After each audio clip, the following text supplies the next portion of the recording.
یا ایھا الذین آمنوا اتقوا اللہ حق تقاتہ ولا تموتن الا وانتم مسلمون۔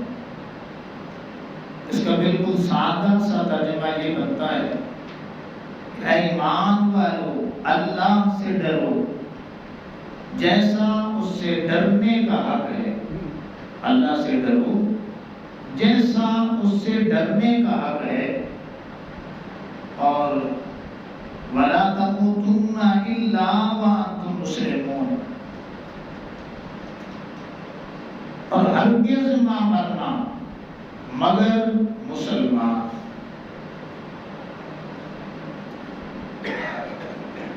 اس آیہ کریمہ کی روشنی میں مفسرین کرام نے دو باتیں لکھی۔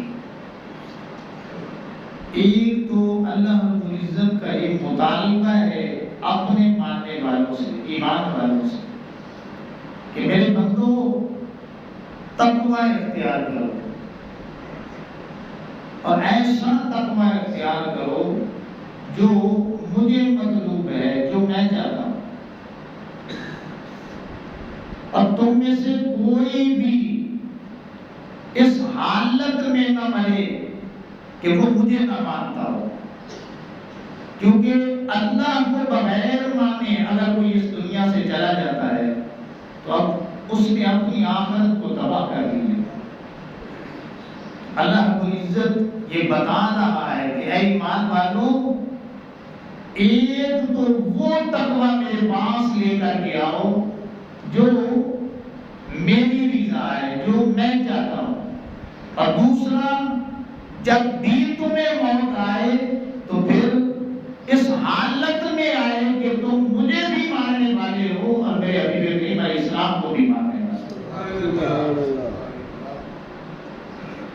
اللہ، سوال یہ پیدا ہوتا ہے کہ تقویٰ کسے کہتے ہیں؟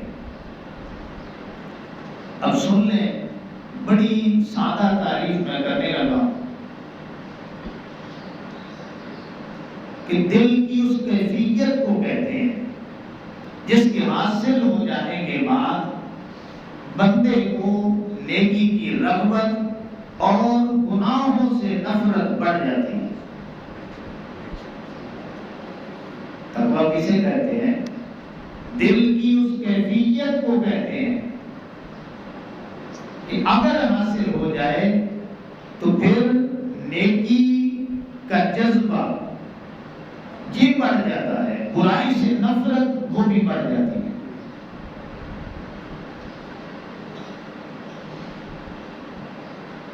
تقویٰ کی اہمیت کا اندازہ آپ اس بات سے لگا سکتے ہیں کہ قرآن مجید فرقان حمید قرآن رشید میں درجوں مقامات پر نہیں بلکہ سینکڑوں مقامات ایسے ہیں جن میں اللہ رب العزت نے صرف تقوی کی بات کی ہے۔ اللہ فرماتا ہے یہ میرا مطالبہ ہے، اے میرے بندو میرا مطالبہ پورا کرو، تقوی اختیار کرو۔ اور قرآن مجید فرقان حمید قرآن رشید میں کسی مقام بھی اس انداز میں بات کی کہ اگر تم نے تقوی اختیار کر لیا تو یہ نعمتیں عطا کروں گا، اور اگر تم نے تقوی اختیار نہ کیا تو پھر اللہ رب العزت نے عذاب کی وعیدیں بھی سنائی ہیں۔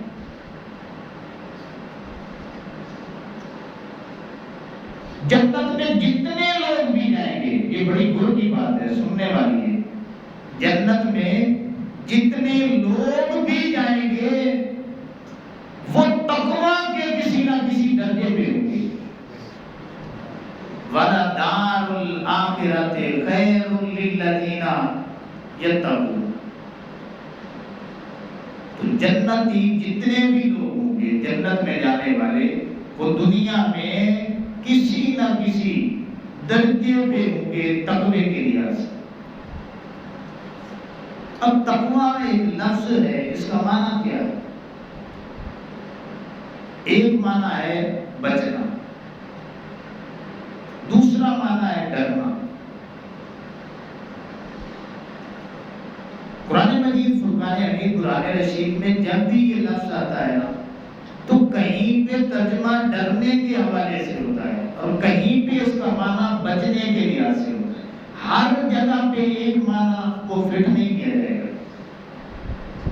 کہیں پہ ڈرنا اور کہیں پہ بچنا موقع محل کے حساب سے پھر اس کا ترجمہ کیا جائے. اب امام الانبیاء صلی اللہ علیہ وسلم کے علماء تقوی کے درجات کتنے ہیں؟ تقوی کے 5 درجات ہیں. کتنے درجات ہیں؟ 5 درجات. ادنا درجہ، پھر متوسط درجہ، اعلیٰ درجہ، اعلیٰ ترین درجہ، اعلیٰ ترین سے بھی اعلیٰ ترین درجہ. یہ 5 درجے ہیں اور بڑی توجہ سے سننے والے ہیں. کیوں؟ اس لیے کہ ہمارا شمار بھی انہی میں سے کسی ایک میں ہوتا ہے. تقوی کے 5 درجات ہیں: ادنا درجہ، متوسط درجہ، اعلیٰ درجہ، اعلیٰ ترین درجہ اور پھر اعلیٰ ترین سے بھی اعلیٰ ترین درجہ. ادنا درجہ کیا ہے؟ ادنا درجہ یہ ہے کہ اللہ رب العزت کا جو ابدی عذاب ہے، دائمی عذاب ہے، اس سے بچا جائے. اور آقا کریم علیہ السلام نے قرآن مجید کیا جو یہ حصہ ہے آیہ کریمہ کا کہ وَقَلِمَةُ التَّقْوَى، اس سے مراد کیا ہے؟ آقا کریم علیہ السلام نے فرمایا کہ میرا رب یہ فرماتا ہے کہ دنیا والوں، یہ اللہ کا مطالبہ بیان کیا ہے کہ تمام نوع انسان اپنے آپ کو جہنم سے بچا لو، اللہ کے عذاب سے بچا لو. کیا مطلب؟ کہ کلمہ پڑھ. تو جس نے کلمہ پڑھ لیا اس کو ادنا ترین جو درجہ تھا نا وہ تقوی کا نصیب ہو گیا. کیا مطلب؟ کہ کلمہ پڑھتے ہی بندے کو تقوی کا جو ادنا ترین درجہ ہے وہ نصیب ہو جاتا ہے. اب متوسط درجہ وہ کیا ہے وہ سن لیں کہ فرائض کی واجبات کی پابندی کی جائے، حرام کاموں سے اپنے آپ کو بچایا جائے اور کبیرہ گناہوں سے اپنے آپ کو بچایا جائے. جو یہ 3 کام کر لیتا ہے کہ فرائض اور واجبات کی پابندی کرتا ہے، اپنے آپ کو حرام کاموں سے بچا لیتا ہے اور کبیرہ گناہوں سے اپنے آپ کو بچا لیتا ہے، اللہ رب العزت اس بندہ مومن کو متوسط درجہ عطا فرما دیتا ہے. تقوی کا متوسط درجہ اسے مل جاتا ہے. اب اعلیٰ درجہ، اعلیٰ درجہ کیا ہے؟ کہ وہ بندہ فرائض و واجبات کو ادا کرتا ہے، حرام سے بھی اپنے آپ کو بچاتا ہے، کبیرہ گناہوں سے بھی بچاتا ہے. اب جن کے پاس تقوی کا اعلیٰ ترین درجہ ہوتا ہے ان کی خصوصیات یہ ہوتی ہیں کہ وہ نوافل کی کثرت کرتے ہیں، مکروہات اور متشبہات، اشتباہ پیدا کرنے والی چیزوں سے بھی اپنے آپ کو بچاتے ہیں، حتیٰ کہ جو صغیرہ گناہ ہیں ان سے بھی اپنے آپ کو بچاتے ہیں. تو 3 صفات جو ہے وہ اعلیٰ درجے والوں کی کہ فرائض کے ساتھ ساتھ وہ نوافل کی، نفلی عبادات کی کثرت کرتے ہیں، مکروہات سے اور اشتباہ پیدا کرنے والی چیزوں سے بھی اپنے آپ کو بچاتے ہیں، اور جو چھوٹے چھوٹے گناہ ہیں، صغیرہ گناہ، ان سے بھی اپنے آپ کو بچاتے ہیں. تو یہ اعلیٰ ترین تقوی کا درجہ ہے.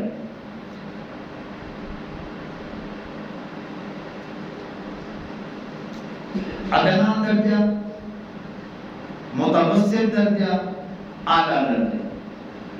اب چوتھے نمبر پہ اعلیٰ ترین درجہ کیا ہے وہ سن لیں کہ وہ درجہ صرف اور صرف اللہ کے نبیوں کو، اللہ کے رسولوں کو حاصل ہوتا ہے کہ ان زبان پر گناہ کا شائبہ تک نہیں ہوتا. گناہ کا شائبہ بھی جن ہستیوں پہ اور تقوی کا اعلیٰ ترین درجہ وہ صرف اور صرف اللہ رب العزت کے نبیوں کو، اللہ کے رسولوں کو حاصل ہے۔ اب پانچواں درجہ سن لیں کہ اعلیٰ ترین سے بھی اعلیٰ ترین درجہ وہ کس کو ملا؟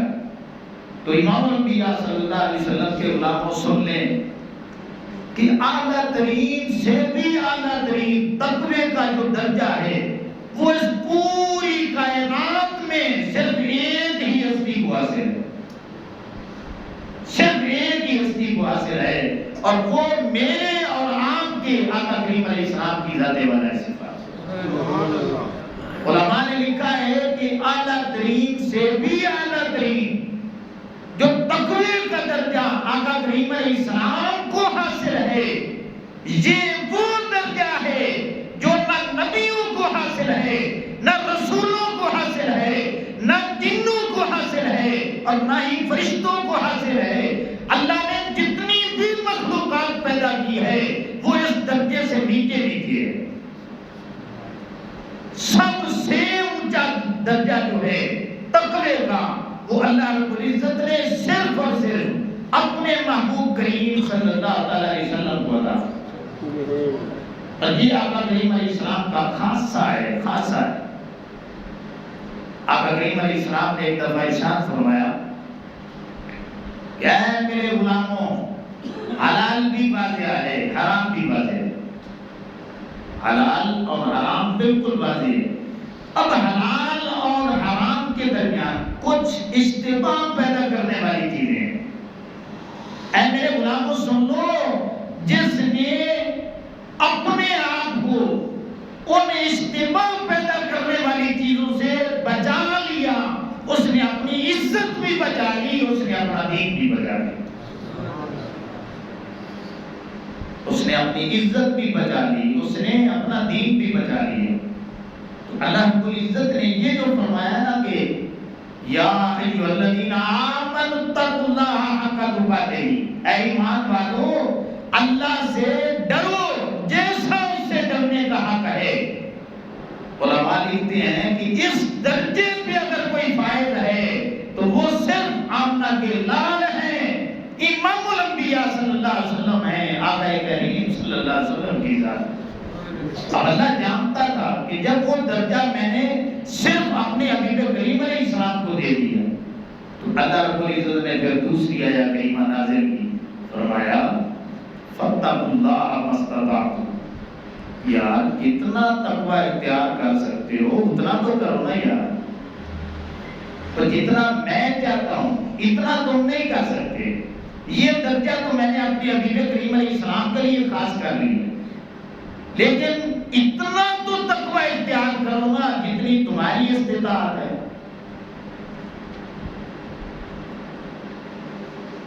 تو جتنا مجھ سے ڈر سکتے ہو اتنا تو ڈرو نا یار۔ اللہ اکبر۔ اور اللہ رب العزت نے ارشاد فرمایا ان اکرمکم عند اللہ اتقاکم، بڑی مشہور آیت کریمہ ہے سورہ حجرات کی۔ اللہ نے فرمایا کہ بے شک میرے نزدیک سب سے زیادہ عزت والا وہ ہے جو تم میں سے سب سے زیادہ تقوی والا ہے۔ اب بڑی توجہ سے بات سننی ہے، جان کے سننی ہے۔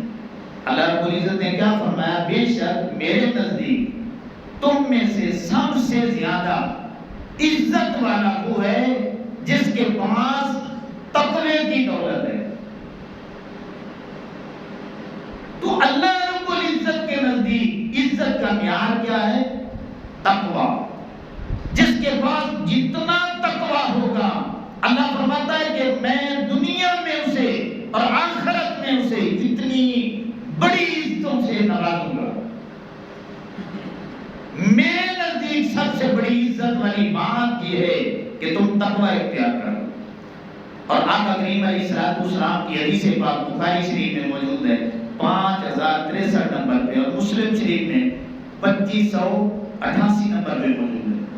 آقا کریم علیہ السلام نے ابھی ارشاد فرمایا واللہ انی لاخشاکم للہ واتقاکم، اے میرے غلاموں سن لو، اللہ رب العزت کی ساری کائنات میں اللہ رب العزت سے سب سے زیادہ ڈرنے والا وہ صرف میں ہی ہوں. اپنی شان بیان. پھر فرمایا وَأَتْقَاكُمْ، اے میرے غلاموں یہ بھی سن لو کہ اس پوری کائنات میں تقوی کا وہ درجہ جس پہ اللہ رب العزت تکنا چاہتا ہے، وہ اعلیٰ ترین درجہ بھی اس ساری کائنات میں مالک نے صرف مجھے عطا کیا. اللہ رب العزت سے سب سے زیادہ ڈرنے والے آقا کریم علیہ السلام کی ذات والا صفات ہیں.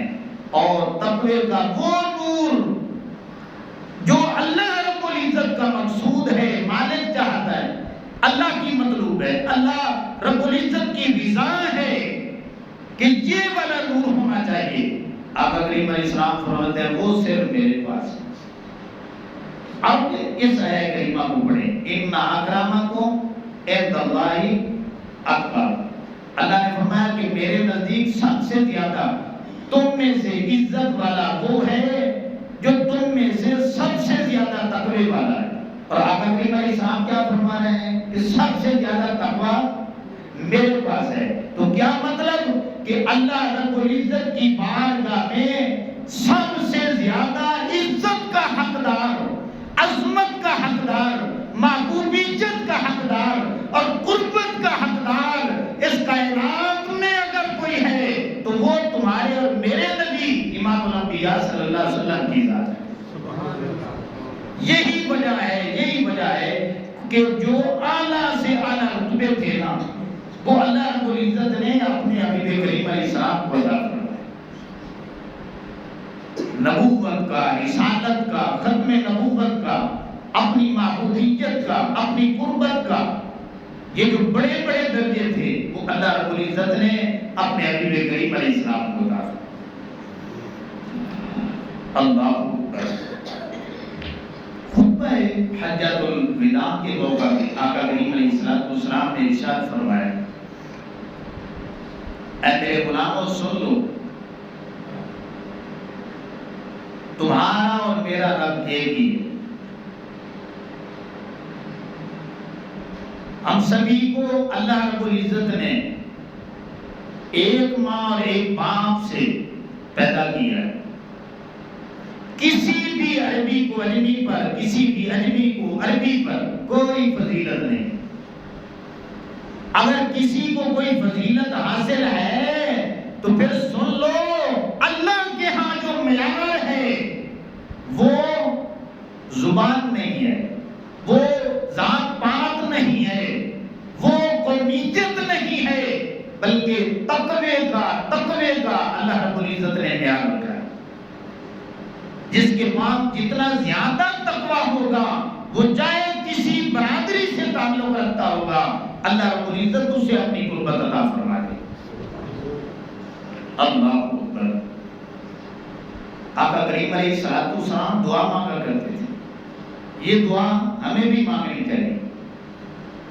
اللہم انی اسألک الہدی والتقی والعفاف والغنی.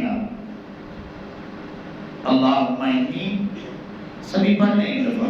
اللہم انی اسألک الہدی والتقی والعفاف والغنی.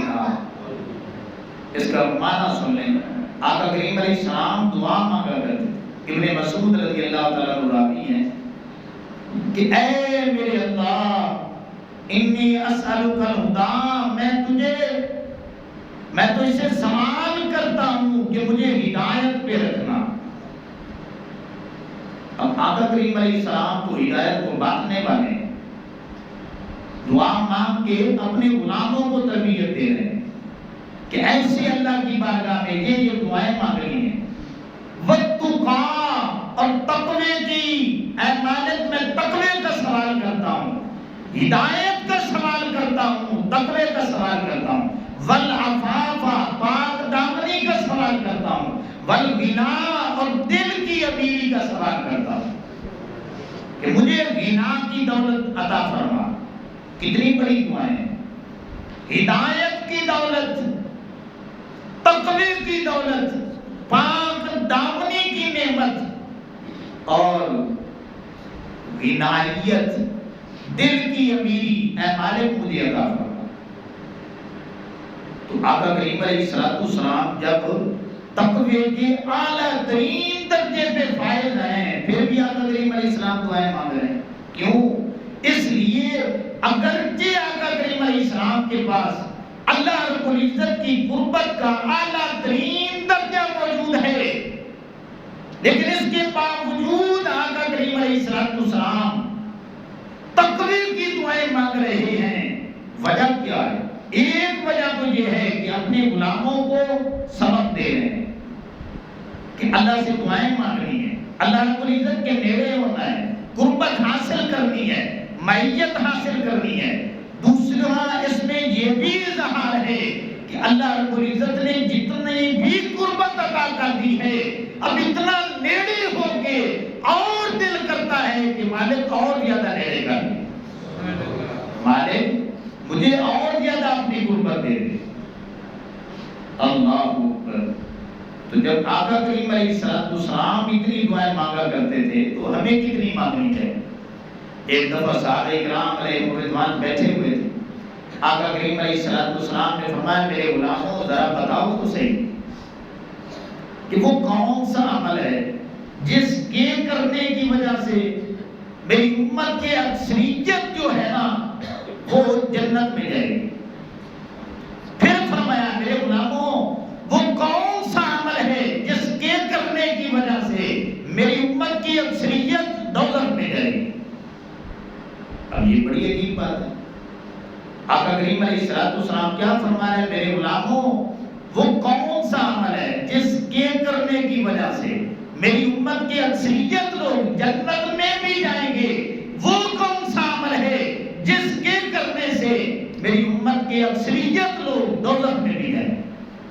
پھر آقا کریم علیہ السلام نے خود ہی ارشاد فرمایا میرے غلاموں سن لو، دو عمل ایسے ہیں، دو عمل، ایک حسن اخلاق اور دوسرا تقوی کی دولت۔ یہ دو عمل ایسے اعمال میں سے ہیں جن کے کرنے کی وجہ سے میری امت کے اکثریت لوگ جنت کے حقدار بنیں، اور وہ دو عمل جن کے کرنے کی وجہ سے میری امت کی اکثریت دوزخ جائے گی، وہ ایک تو زبان ہے اور دوسرا شرمگاہ ہے۔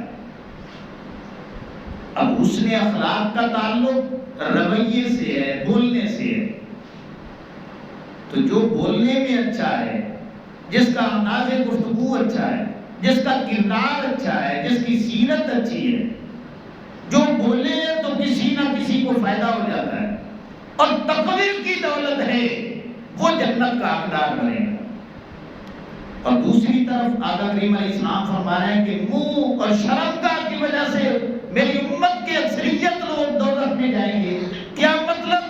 زبان کے بیڑے ہوں گے، منہ پھٹ ہوں گے، جو آئے گا بس بول دیں گے اور اگلے کا نقصان کر دیں گے، اور شرمگاہ اس کی حفاظت نہیں کریں گے، انہیں قدر و قیمت کا بھی نہیں پتا ہوگا کہ اللہ رب العزت نے مجھے وہ جوہر عطا فرمایا ہے کہ اگر میں اس کی حفاظت کر لوں تو قیامت والے دن اللہ رب العزت مجھے اپنے نبیوں کی شرکت دے دے گا۔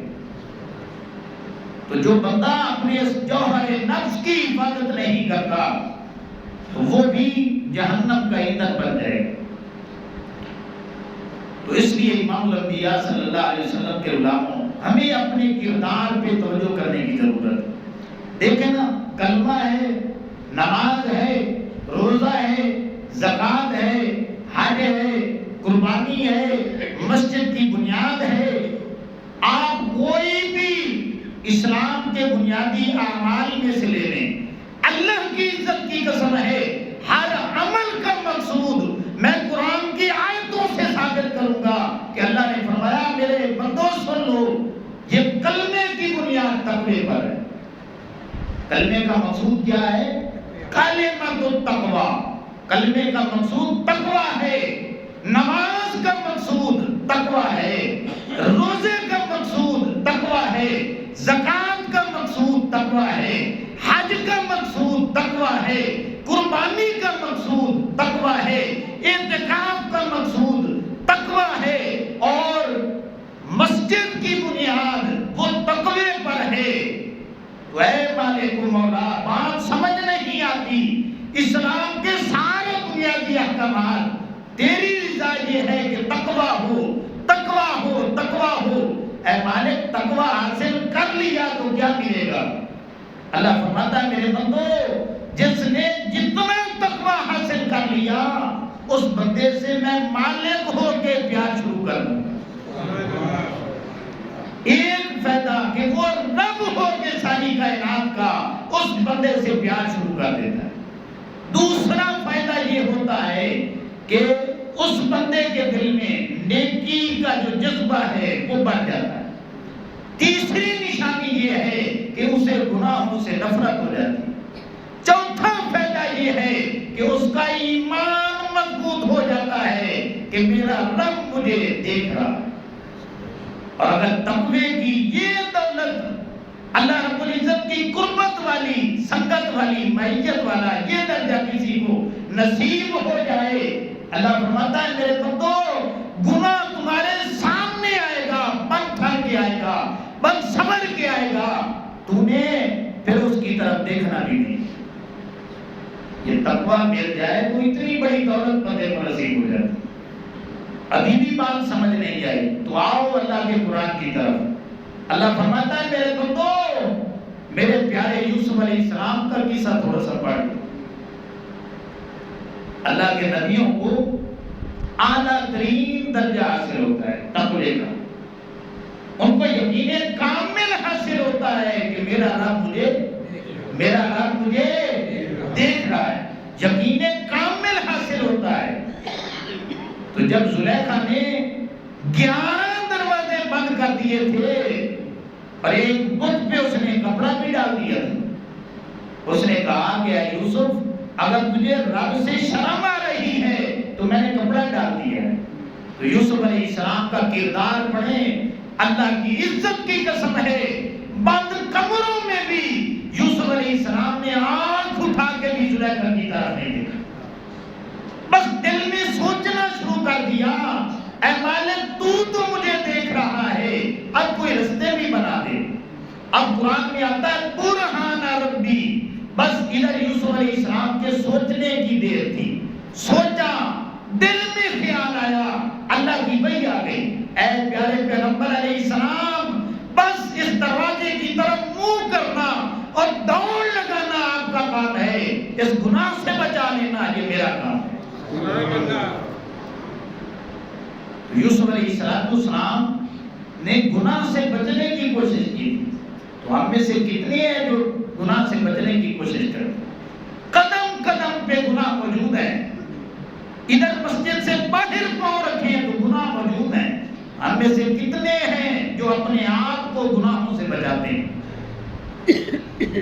تو جب نہیں بچاتے تو اس کا مطلب یہ ہے کہ ہمیں ابھی تک وہ نور میسر نہیں آیا۔ اگر تقوی کا نور ہوتا تو پھر گلی میں جب جا رہے ہوتے تو کوئی بوڑھی عورت گزرتی تو پھر اسے ماں میں سمجھتا، اگر میری ہم عمر ہوتی تو میں اسے اپنی بہن سمجھتا، اور اگر مجھ سے چھوٹی ہوتی تو پھر میں اسے اپنی بیٹی سمجھتا۔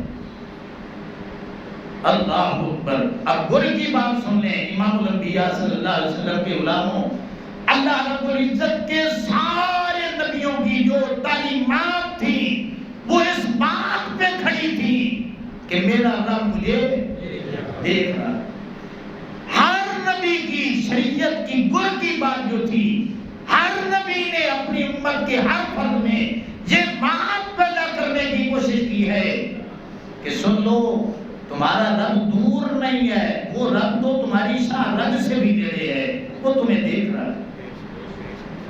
جب یہ تصور بیٹھ جاتا ہے اور مضبوطی آ جاتی ہے تو پھر ایمان مضبوط ہو جاتا ہے، توکل کا درجہ مل جاتا ہے، یقین کامل نصیب ہو جاتا ہے، نیکیوں سے محبت ہو جاتی ہے، گناہوں سے نفرت ہو جاتی ہے، حقوق اللہ ادا کرنے والا بندہ بن جاتا ہے، حقوق الایمان کی ادائیگی کرنے والا بندہ بن جاتا ہے، اس کا ظاہر بھی پاک ہو جاتا ہے، اور اس کا باطن بھی پھر پاک ہو جاتا ہے۔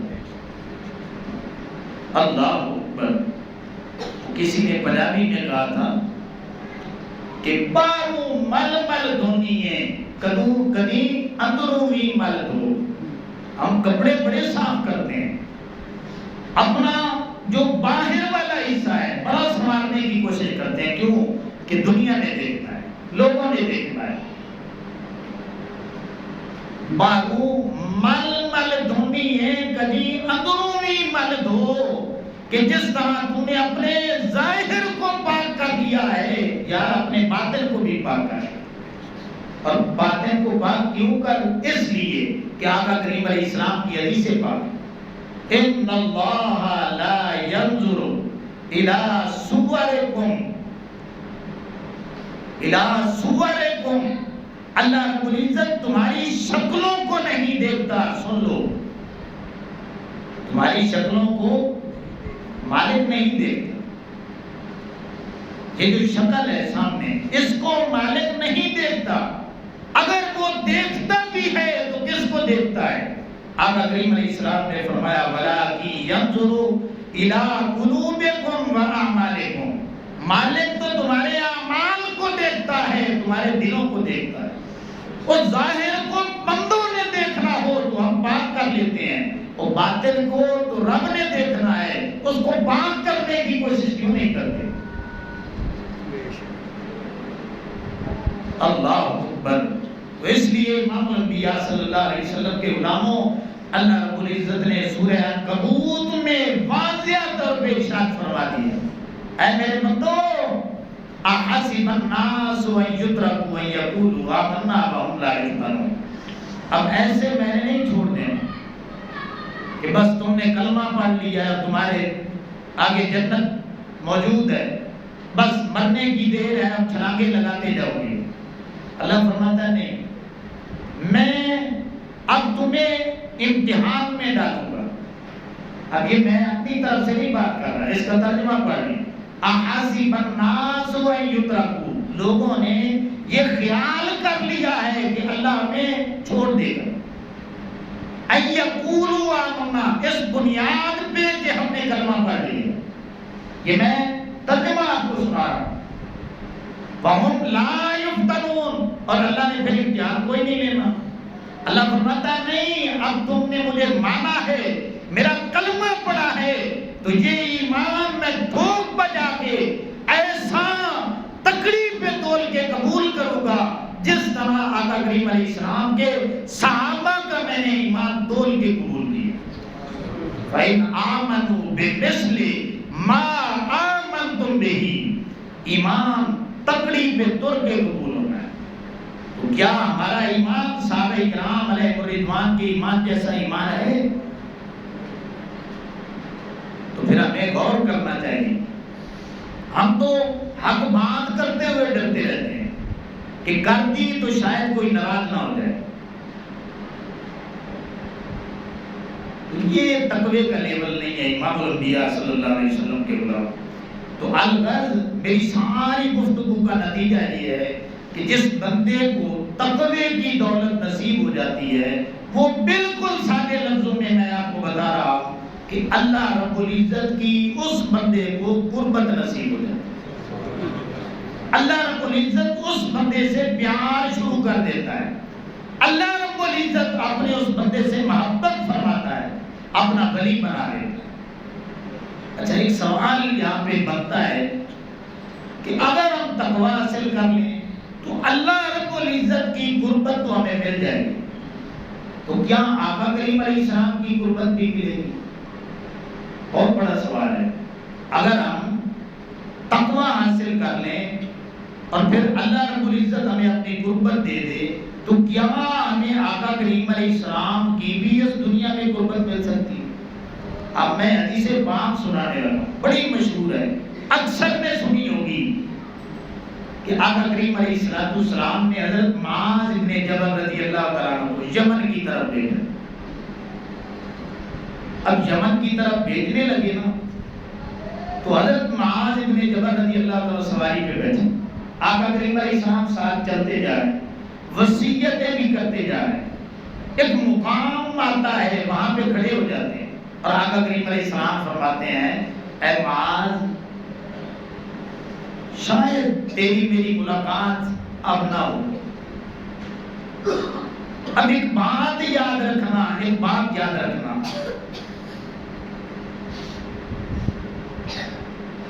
اے اللہ کے رسول صلی اللہ علیہ وسلم کون سی بات؟ آقا کریم علیہ السلام نے فرمایا میری وصیتیں یاد رکھنا، جو وصیتیں میں کر رہا ہوں نا ان وصیتوں کو یاد رکھنا، یہ کبھی نہ بھولنا۔ اب انہوں نے آقا کریم علیہ السلام کا سنا کہ حضور تو خبر دے رہے کہ اب ملاقات نہیں ہو گئی، تو رونے لگے، رونے اس بات پہ لگے کہ یہ والی جو قربت ہے نا کہ اب میں آقا کریم علیہ السلام کے بالکل قریب، اب یہ آخری لمحات ہے، یہ قربت پھر مجھے میسر نہیں آئے گی، اس بات پہ رونے لگے۔